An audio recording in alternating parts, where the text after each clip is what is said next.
안녕하세요, MVPJ입니다. 키움히어로즈 김재현 선수의 Z 포스미트 길들여 보도록 하겠습니다. 고바야시 선수 모델이고요. 김재현 선수는 제가 길들여줬었던 박세혁 선수 미트를 보고 보내주셨습니다. 같은 패턴이었죠. 완전히 부드럽게 해달라고 요청을 해주었습니다. 그리고 지금 보시는 것처럼 굉장히 많이 늘어나 있는 끈피를 적당 간격으로 조정해달라는 요청도 해왔습니다. 더불어 잘 보이시는지 모르겠지만 표면이 굉장히 말라 있었고 건조해져 있었습니다. 김재현 선수가 본인이 미트를 물에 담가서 길을 들였기 때문입니다. 물에 담갔는데도 도저히 답이 안 나와서 저희에게 보내준 거고요. 미트는 충분히 오므려지는 상태였지만 공이 잡히지 않는 상태, 거기다가 끈은 늘어나고 건조해져 버린 상태, 갈 길이 멉니다. 웹을 좀 자세히 보여드리면 원래 Z는 끈피 간격이 굉장히 넓은 편입니다. 그런데다가 물에 담가서 길을 들였기 때문에 더 늘어날 수밖에 없었죠. 이 간격이 어떻게 변하는지 지켜보시면 좋을 듯 합니다. 지금부터 스페셜 길들이기 적용해 보도록 하겠습니다. 먼저 끈을 다 풀어주고 작업을 시작하도록 하겠습니다. 미트를 전체적으로 부드럽게 만들어줘야 되겠고, 그리고 끈피도 회복을 어느 정도 좀 시켜줘야 될 것 같습니다. 박세혁 선수 미트 영상에서 말씀드렸던 것처럼 이 고바야시 미트는 웹 상단에 양쪽 끈피가 4줄로 되어 있습니다. 보통은 3줄로 되어 있죠. 그래서 오래 써도 웹 끝 부분에 끈피가 잘 버틴다는 장점이 있습니다만, 간격을 잘못 맞추게 되면 끈의 장력으로 인해서 공을 받는데 웹이 방해가 되는 부작용이 있을 수 있으니까요. 참고하시면 되겠고요. 이 미트는 물에 한번 담갔었기 때문에 끈피도 얇아져 있는 상태고요. 그리고 끈 구멍들도 굉장히 넓어져 있는 모습이었습니다. 그렇기 때문에 끈이 쑥쑥 잘 빠지는 모습 보실 수가 있겠고요. 이 장면을 보시면 미트의 윗입술을 펴주고 있는 모습을 보실 수 있는데요. 이 부분이 말려 있었습니다. 미트의 윗입술이 이렇게 말려 있으면 공이 미트에 들어올 때 걸리게 되기 때문에 좋지 않고, 공이 튀어나가는 걸 막아줄 것만 같은 느낌이 들겠지만 오히려 공이 돌 수밖에 없는 구조입니다. 그래서 펴줘야 되고요.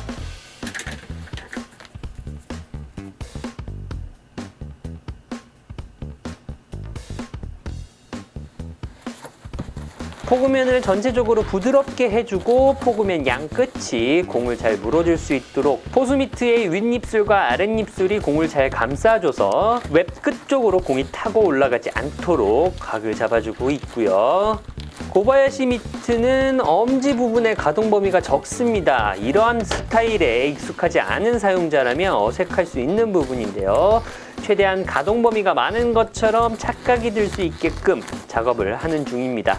그리고 포구면에 각을 잡아준 다음에는 쿵덕쿵덕 머신으로 작업을 이어가도록 하겠습니다.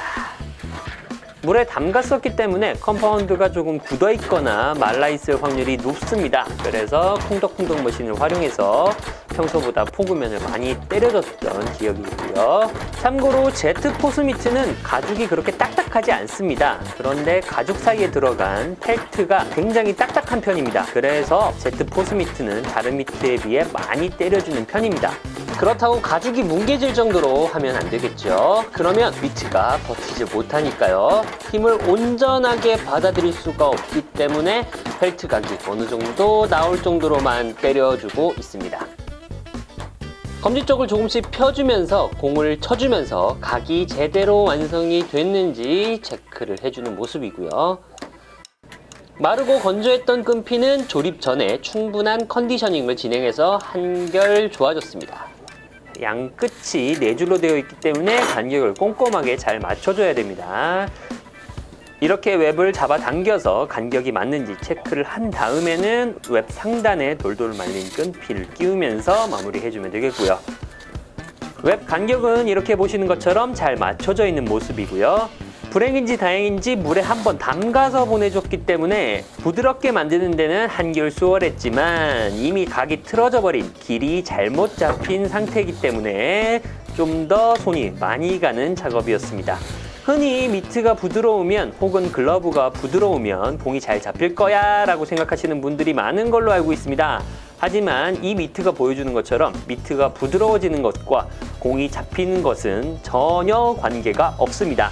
그럼 어떻게 공이 잡혀야 되는 거냐? 라고 물으신다면 미트가 움직이지 않아도 공이 잡히는 게 제대로 길이 든 미트라고 할 수 있겠습니다. 물론 공을 받기 위해서는 어느 정도의 조작감이 필요합니다만 길이 잘 든 미트는 여러분들이 생각하시는 조작감의 10분의 1? 많게는 100분의 1 정도만 움직여도 공이 잡히는 미트입니다. 흔히 생각하시는 것과는 다르죠. 그런데 내가 TV 중계에서 봤을 때는 미트가 막 잘 움직이던데 막 오므려서 잡던데 하실 수도 있습니다. 이것과 관련해서는 나중에 다른 영상으로 자세히 설명을 드리도록 하겠습니다. 이 미트가 공을 잡는 데 필요한 움직임은 이 정도, 단 이 정도입니다. 경기 중에서도 이 정도만 움직여도 공은 다 잡힙니다. 움직임이 중요한 게 아니라 공을 감싸주는 구조가 어떻게 만들어져 있느냐, 그 구조가 공을 어떻게 감싸주느냐, 그리고 그 만들어진 구조를 어떻게 활용하느냐, 이러한 것들이 가장 중요하다고 할 수 있겠습니다. 자, 작업은 이렇게 잘 마무리가 되었고요. 고척 돔으로 직접 가서 김재현 선수를 만나서 미트를 전달해 줬습니다. 굉장히 만족해하는 모습을 볼 수 있어서 상당히 뿌듯했고요. 그리고 송성문 선수의 도쿠마일루 미트도 같이 작업을 해서 전달을 해주는 모습인데요. 이 영상은 언젠가 기회가 되면 올려보도록 하겠습니다. 미트는 다행히 김재현 선수가 굉장히 마음에 들어 있기 때문에 결과물은 좋았다고 볼 수 있겠고요. 얼마 지나지 않아서 경기에 쓰는 모습을 볼 수 있었습니다. 김재현 선수 같은 경우는 미트를 조금 많이 부드럽게 해서 쓰는 스타일입니다. 그건 공 잡히는 것과는 상관없이 본인이 느끼는 안정감 때문일 텐데요. 이미 충분히 부드러워진 미트였기 때문에 곧장 경기에서 사용하는 모습도 확인할 수가 있었습니다. 이번 영상은 여기까지인데요. 처음 시도하는 방식입니다. 영상을 쭉 틀어놓고 아무 대본도 없고 아무 각본도 없이 그냥 쭉 생각나는 대로 그 당시에 작업했던 내용들을 떠올리면서 이렇게 영상을 한번 만들어 봤는데 좀 어떠셨는지 모르겠습니다. 저는 이게 조금 더 재밌지 않을까 생각이 드는데 어떠셨나요? 네. 하다 보니까 편집하는 시간도 훨씬 짧아지는 것 같고요. 어쨌든 이런 식으로 몇 가지 영상만 만들어 보고 또 여러분들의 반응 지켜보면서 앞으로 좀 이렇게 영상을 만들어 보면 어떨지 싶습니다. 지금까지 MVPJ였고요. 구독과 좋아요 부탁드리겠습니다. 감사합니다.